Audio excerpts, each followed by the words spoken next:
Castle early and castle often. It's a funny but also helpful phrase to remember during your games. After 3 moves, white is a pawn in the center and developed a knight and bishop toward the center. What's next?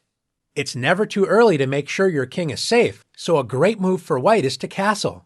Remember, this is the one time you can move 2 pieces at once. You move your king 2 squares, and then the rook moves next to your king, like this.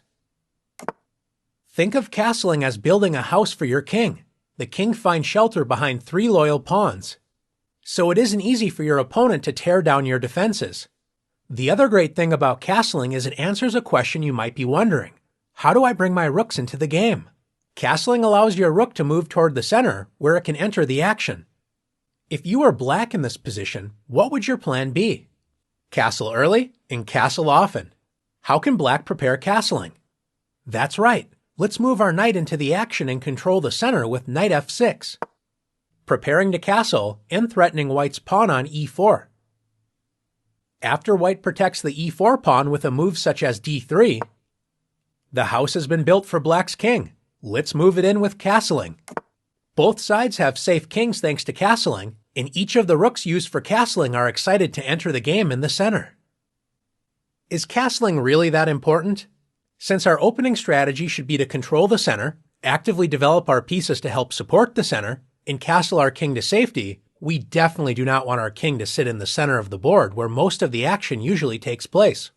In this position, white is castled, but black's king is sitting on a central file which is wide open. With white to move, we can see our rook enter the action with rook e1 check.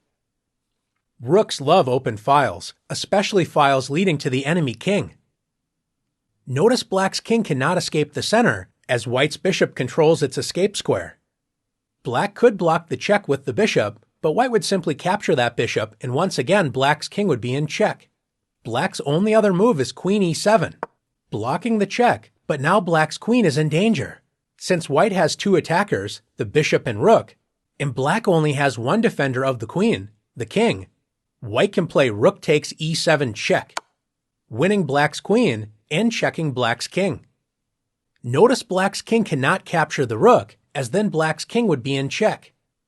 Black would love to castle the king to safety, but since you can't castle out of check, black has to settle for a move such as king d8. Notice black's rooks are not connected, so they cannot work together, and black is down an entire queen. Now that we learned how much rooks love castling as they can enter the action in the center, would you believe white has an even stronger way to take advantage of black's exposed king? Instead of winning the queen with the awesome rook check, we can actually checkmate black's king in the center of the board. How is this possible?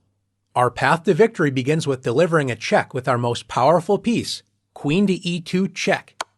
Once again, black's king cannot move as white's bishop prevents its escape, so after queen e7, using our queen as an attacker with the bishop as a helper, we can play queen takes e7, checkmate, capturing black's queen, attacking the king, and covering all of the escape squares.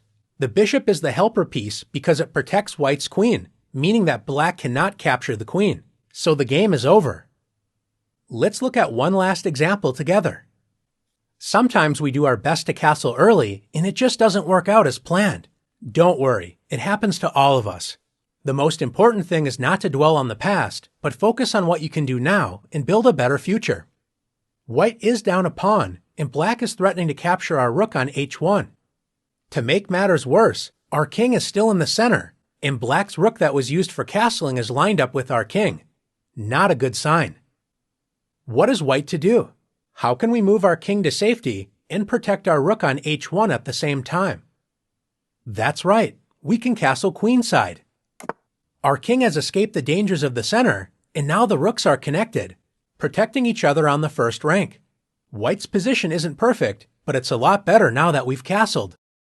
You've done a great job exploring the importance of protecting our king by castling. Now let's castle early and often in the challenges.